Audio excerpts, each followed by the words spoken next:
Well, hello, my Bibblebonk squonkuli, and welcome back to the OSIEZONE.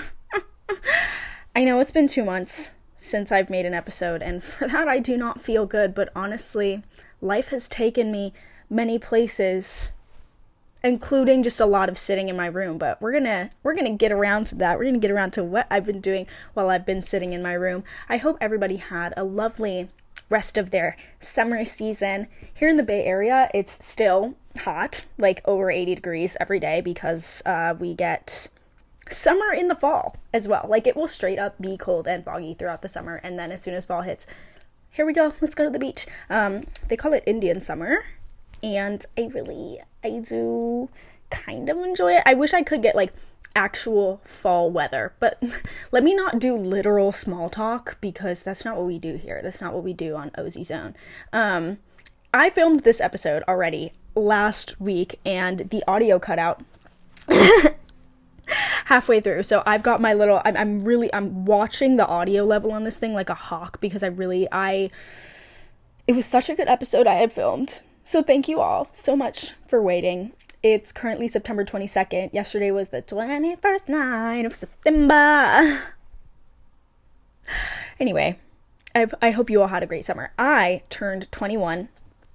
And surprisingly, I have not even gone out that much since that happened. Everything since 21, my birthday, like, has been just kind of a harsh reality check. Like, I've said this before in other videos of just like, adulthood is kind of just like, it just keeps punching you and punching you and punching you. Like, you gotta get up after you go down. You gotta get up.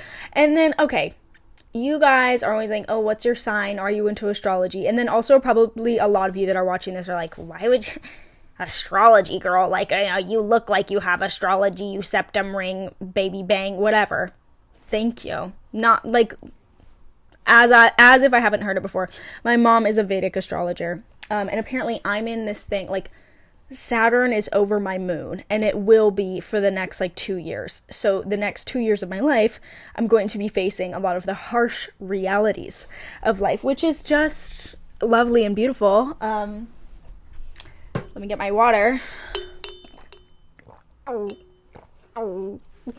But also, it means a lot of discipline for me. So I'm going to be putting a lot of discipline into things that I actually want to do and have always wanted to do. And, yeah, turned 21, went out a little bit, but mostly been just hunkering down and really, like, I got sick twice in August. That was great. I think that the universe shuts me down when I need to be shut down. I think that it's in this society, and I'm sure plenty of you do this, but you delay actual rest and, like, actually giving yourself a real break so much that your body decides when it's time to give you one, by either giving you some sort of injury or having some sort of bad event happen. So rest is absolutely essential and necessary, and I know that's something a lot of us know in theory, but it's really difficult to practice. So August was my month of rest by force. By force, it was my month of rest. But, you know, as soon as I got out of bed, you know, I'm back. Everyone's back in school now. Like, I'm not, because I don't really care about school very much. But things are back in the swing of things. I recently bought a car. I bought a car last week. I have always wanted a car. I remember I have diary entries. Oh my God, diary. I have journal entries from when I was like 12 years old of me just being like, dude, all I freaking want is to just drive somewhere. I just want to drive. I don't want to operate an automobile. I did learn to drive when I was 12. Fun fact. But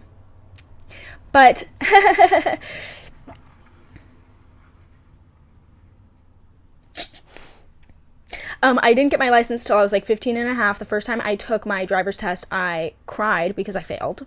Anyway, I've always wanted a car, and everyone I know has pretty much got one through, like, a family member passing it down, or they got, like, a bargain from a friend, or, like, their parents, like, paid for it for them, but I didn't have any of those options.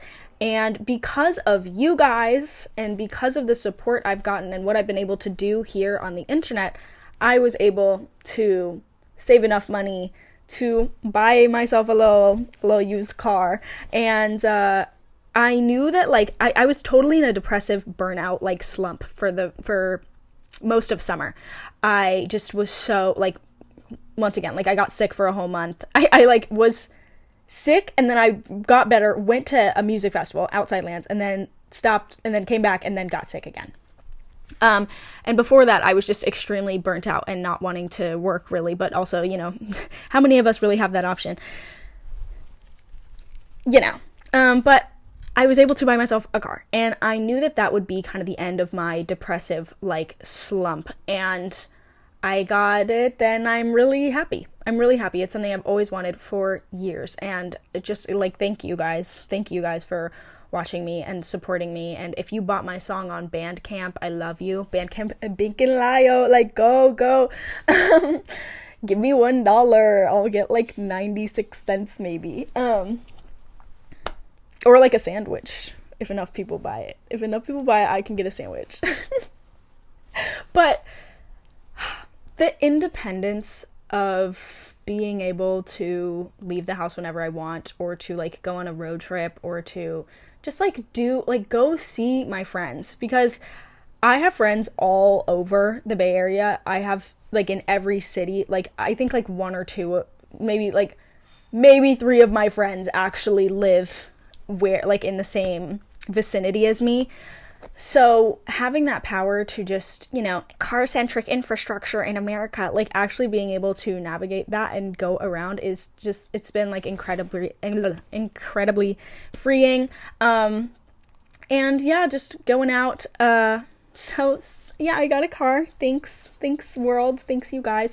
And then also my best friend left the country and is studying abroad. I've never gone more than 2 weeks without seeing her, maybe three weeks without seeing her since I was like 5. And she is pretty much my life, like, partner. And so it's been weird it's only been like a week that she's been gone, but trying to adjust when like your essential core people are not around. And it's funny because I don't think I have a person, right? My best friend, who has been my best friend for life. We kind of do everything together. We're in social circles together. And so obviously it's like jarring, but it's also not life ruining, which is a really healthy sign to me, because we knew going into it, we were talking, it was like, we're not codependent though. So I think it's just going to teach us a lot about ourselves. And I think fall is gearing up to be like a really out of my comfort zone period. And I am excited for it. Like getting out of my social comfort zone and confronting social situations alone, or without, you know, the person I'm a duo with always. And like, doing things like that, you know, getting out of the house, taking myself on little adventures. I think it's a new chapter of adulthood. And just, I can go into a store and buy a beer and they literally have to give it to me. So, you know, maybe I'll drink some beer and like have some fun. Like, but yeah, I get really stuck when I'm doing this podcast. I'm just like, why am I keeping talking about myself? But that's kind of what this is for. And then I also realize how much it benefits me sometimes to watch other people talk about themselves. Like, I am into this genre of content. Like, I want to hear about people's lives because it makes me feel, I don't know, it's something to listen to. It's like, I mean, I have plenty of friends I could call up and hear about their lives, sure. And I will, because like I'd prefer that over like a parasocial relationship with somebody. But to hear someone talk about their life on the internet or in a video, especially if I look up to that person, it's really fun and helpful and just cool to hear about people's lives, get inspiration, get ideas, absorb their ideas in the way that they think. And so it's funny that I question that when I'm literally making my podcast called OSIEZONE, because it's I've been doing video journals like this for a very long time. And it's like, okay, obviously I'm gonna, like, I wanted to make that kind of the premise here. Whatever, dude. Okay. So yeah, got a car. Adulting. Adulting is so hard. Adulting. So something I want to talk about today, and I'm always talking about ebbs and flows and duality, but my current kind of ebb and flow has been returning to my creative outlets. Video making has always been a creative outlet for me, but it is also like my main source of, income. And I've been able to do it every day. I have no problems being consistent with this. And any problems I do have, I get past them. I work on it on purpose. So I just want to make this portion of the video for anyone who is struggling with returning to their creativity. I guess I just kind of want to share the realizations that I've had, because every single time I return to making art, I realize that that's what I should have been doing to cope all along. And like, oh, why did I just go through such a hard period of life and I didn't even turn to my guitar once? Why didn't I turn to a notebook once? Because I think once we start thinking about our issues and trying to solve them, it is paramount that it feels paramount that we give all of our attention there and can't take, and like, that we don't take our focus off of it, or else like everything's gonna explode. And I think that's a really easy thing to do, is like catastrophize. And I struggle with anxiety. So, that's kind of, we go through these big life changes, and life is always changing. I went through a move, like I moved houses, which is one of the most stressful things that you can do as a person. I think, one of the most stressful kind of inevitable life events is taking all that you own and putting it somewhere new and adjusting to the new energy there and getting settled. And I've been moved for about 6 months now, 5 months.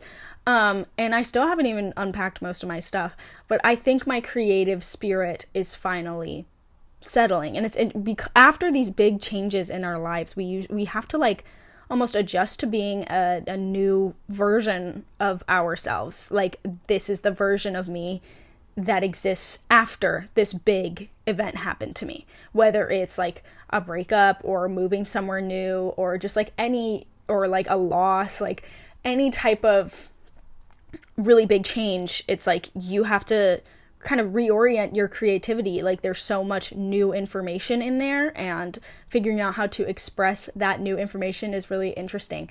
And ideally, we continue our creative practice throughout all phases of life, and even when things are hard or we're going through a big change, we have time, or we make time to sit down and to really jot that down and just be with our creative spirit, which I think is really important to consistently practice and do no matter what. But that doesn't mean that it's always going to happen. And that is okay, because that's where I've been. But in the last week or so, I bought like a new guitar. That was really cool. I got it for pretty cheap. And I heard there's this band that I like, called Train Breaks Down. I had a wonderful human I know who doesn't want to be named on screen put me on to this band.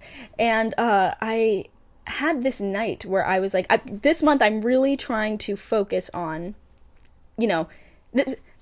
how you have a big project, a big creative project. Mine has always been like my album/EP. So this month I'm really trying to be like, okay, this day is when I'm going to work on that. Like, actually put the time in, because why can I find time for everything else except for the one big daunting thing? And it's like, I'm trying to work out the belief that like I can't do it. I need to cleanse that, But I was playing guitar, and then like I was really excited, and then I was like up until 2 a.m. just watching videos of this band perform, and I was trying to learn one of their riffs, and God, it's hard, but it's not impossible. And it's funny, I think when you learn an instrument or you learn any type of art form, people always ask like, oh, how do you start doing that? How did you get into it? Like, how did you get past the point of it sucking? You just have to start in whatever way possible. Go on YouTube, find a tutorial, whatever, but it's gonna suck. It's gonna suck when you learn something. For a while, like, your fingers are gonna hurt playing the guitar, or you're gonna feel like you can't, like, of course it should be fun. It can be fun. Being creative is fun, and just the idea that you're doing something new, it's so good for your brain to venture into new things and get out of your comfort zone. But what is really gratifying and amazing is when you reach the point where you like don't suck anymore. I'm not the best guitar player, but I've been playing for like 6 years, pretty inconsistently on and off. Like, I will do what I need to record. But if I want to learn something, I can get through it. It's just the quickness and precision that requires consistent practice. And what have I never been able to do before, really, for that extended of an amount of time?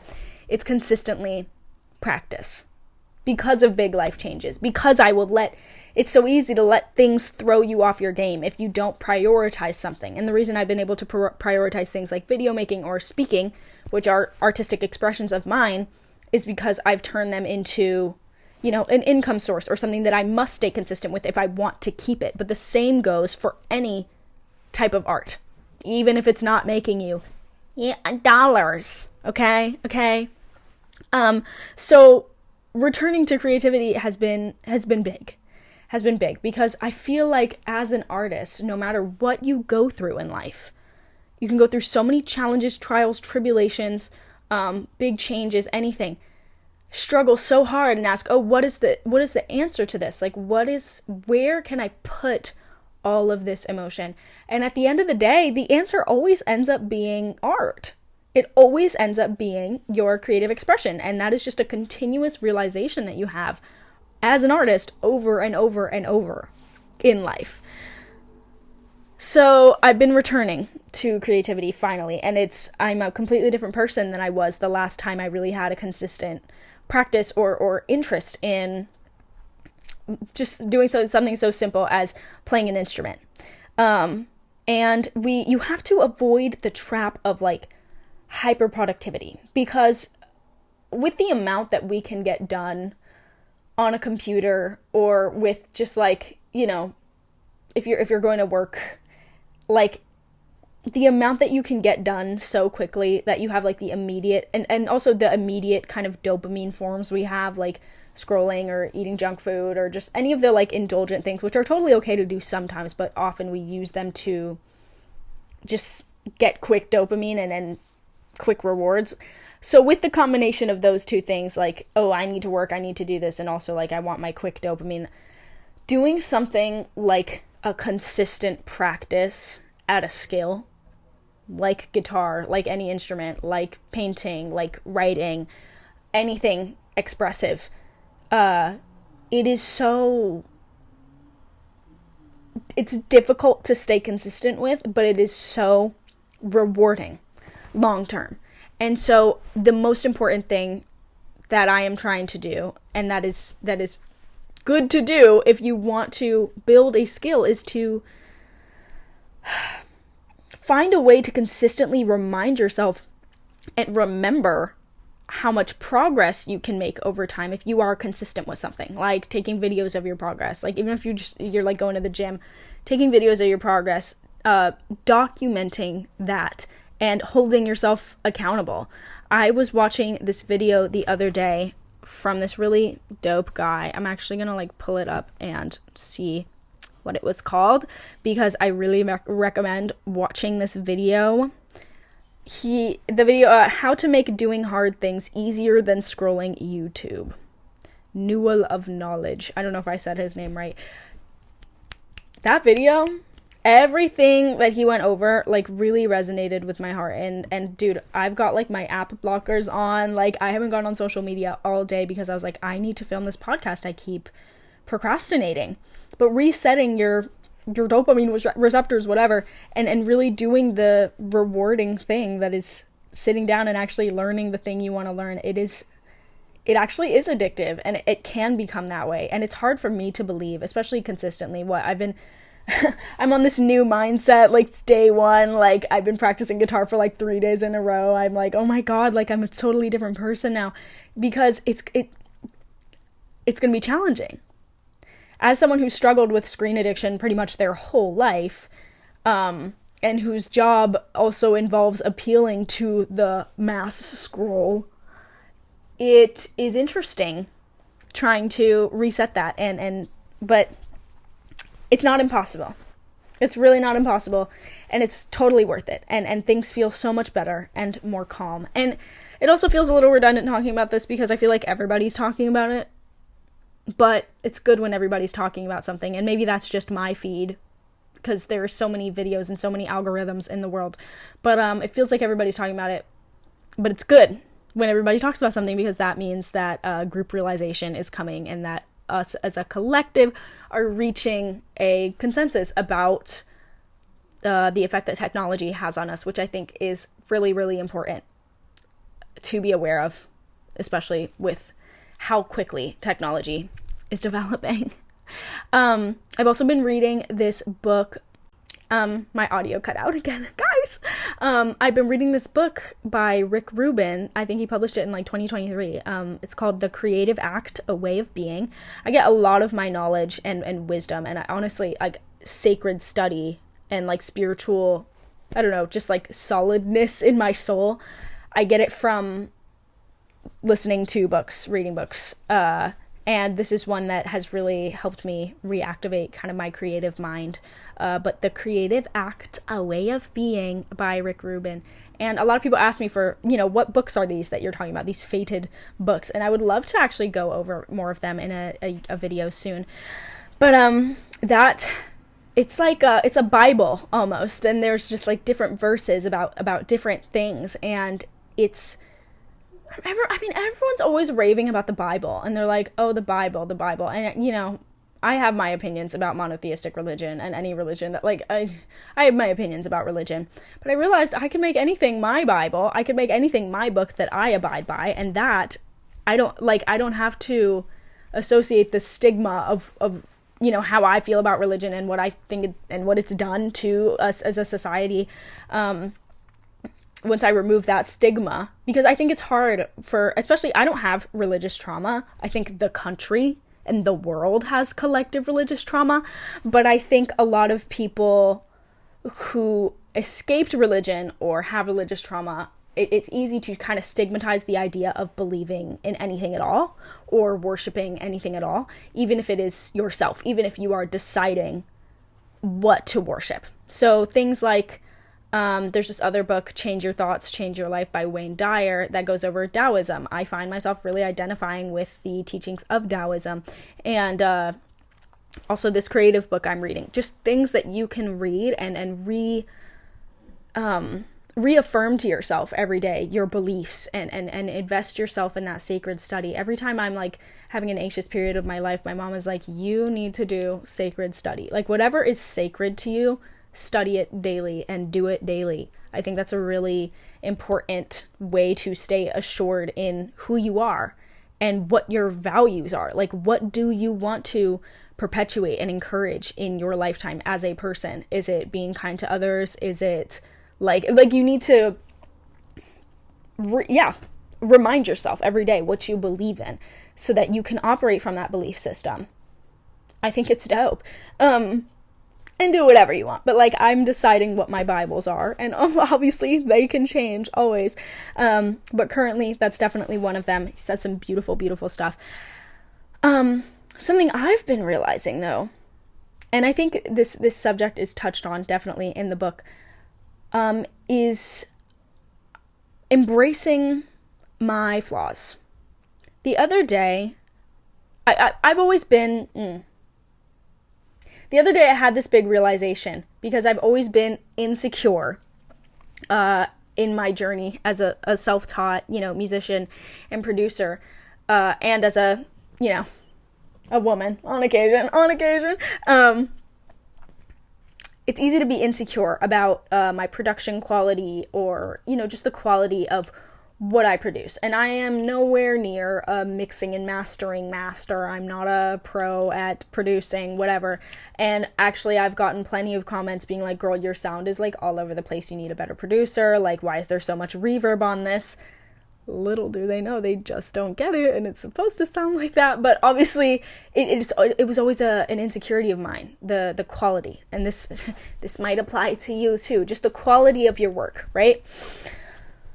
Until I realized one day that I think I had this realization a couple years ago when I really started getting into alternative music, but I realized that for years, the music I was enjoying was objectively badly produced or of lesser quality, like a really lossy kind of like tape recorder, bad radio signal sound. Like even when in the bedroom pop era, like it sounds like it was produced in a bedroom. If you listen to Claro's really early work, you can tell that like, girl, that beat sounds like a garage band metronome, and I still love it. But things like that, realizing, oh, I'm chasing this quality that I don't even have really a desire to achieve, because I've been told that to be recognized as a real musician or a real producer, things need to sound a certain way of cleanliness. Now, I do believe in good production. I still do believe that I have a long way to go, especially in the leveling of my things and the mixing, because I think even that lo-fi quality that I like requires production, obviously. So I'm open to other producers, even though it is hard to trust other people with my art. I'm still getting there. But having that realization really made me just go in the complete opposite direction and absolutely embrace what I used to think was my biggest creative flaw. I spend money on plugins to make my music sound worse, to sound like it's coming from like a little MP3 player or a tape recorder, or a 4-track. I'm gonna get a 4-track. Like, I want my music to sound really, you know what I mean? And I think that that's another thing. That was just chasing the nostalgia of kind of just physical media and having to do things manually, or like having a shitty car radio. I think it's really, I love the nostalgia of it. So everything I'm producing and making right now, and the EP that I'm kind of gearing up to put out, is very much based in like, it sounds really, the quality is very degraded, and I love that. So that, if there's anything that you are really insecure about when it comes to your creativity, just go in the complete opposite direction and just totally embrace it. Even if it's just for one project or one song or one piece of art, just totally embrace whatever you think is the worst about your art. And see where it takes you. Genuinely just see what you learn. You don't have to like it. You don't have to keep doing things that way. But it's just beautiful. It's beautiful to try. And it'll make you less scared of your flaws. It's like, why are we so scared of being flawed? Like, bro, Picasso exists. Hello? So, yeah, that's my thoughts on music. I think I don't talk about music enough on my social media, I think, but I would really like to start shifting to that, because I want to make it more of a central part of my life, and I'm not the most qualified to talk about the technicalities of things or, you know, anything like that, but I think I fit a certain niche / like area of the music scene that I don't really see covered verbally in any media. I mean, most, like, and that's another thing, is I'm a very chalant person for being like an alternative musician, and I feel like I could have gone with the brand image of like, oh, I want to, you know, be a musician, but I want to be really cool and like nonchalant and like mysterious, but I'm not at all. And I love to talk about my process. And when I am looking for videos on production or like, oh my God, it's so sad when I'm like, okay, how do I mix this thing? And then I find a YouTube video and they're like, okay, so this is what I'm working on right now. And it's the worst song I've ever heard. It's the worst EDM I've ever heard. It's the worst pop song I've ever heard. And it's like, oh, maybe I actually don't want to produce like you. Producing is one thing, but you kind of have to have a good song if you're going to worry about any of the pomp of your production. Like, you kind of need to have a good song first. That's the baseline, because you can overproduce a bad song as much as you want, but it's still going to be a bad song, girl. And hey, maybe it's just not my preference, but that's what I'm saying, is I've not encountered anyone, or it's few people who are working on the types of projects I want to be making or am inspired by, that are documenting their process and putting it out there, or sharing their tips or their, you know, things about it. So if you guys have any recommendations for anyone who does a lot of like slowcore or like shoegaze or like alternative stuff, or even like screamo, like at home, like bedroom scrams projects, I love them. And If you guys know any creators who talk about that and really go through their process, I would love to know. I would love to watch their stuff, get inspired by their stuff, interact, create some sort of community sense. Yeah, I would like to start being more music lady, and I think that'll be good. Because then I will learn more about it on purpose. And there are plenty of, this is another thing. Just because there are plenty of people doing what you want to do does not mean that you shouldn't do it. Because what are you going to do? Something else that plenty of people also want to do that you don't really want to be doing? What are you talking about? So it's an issue I'm working through with myself as well. But returning and straying from routine is a never-ending cycle, and you kind of just always have to find your way back to art and to creativity. It's really just all about reminding yourself that it exists, reminding yourself how it makes you feel, and making your life a shrine to it, almost, and just honoring it with as much as possible, and not letting your anxieties about what you have to do or what you should be doing overtake that. Everything can exist at once, and there actually is no right or wrong way to do anything. Or art, especially. There's no rules. There are no rules to art. And you can learn the rules to break them, or you can just not learn them at all. Like I said, no right or wrong way. That's about 30 minutes, you guys. I'm glad to be back. I want to keep making videos and stay more consistent with it. But making a YouTube video is a pretty long process. Like I said, if you want to stream my music or, be updated about what's going on, I post more about my process on Instagram usually. But my Bandcamp is also down there, and all my streaming links, everything. Keep being creative. I think that's the lesson that I have. And just keep being awesome. Create something, anything. Don't pressure yourself to make it the best thing ever. Girl, everyone just make what you want to make. Thank you so much for tuning in to the OSIEZONE, and I will be back. And if I'm not back for a while, just know that I'm working on something creative and cool. So I'm gonna go play some more music and do some more cool stuff. Thank you all. I love you, my bibblebunk squonkuli. Ozy out. Mwah.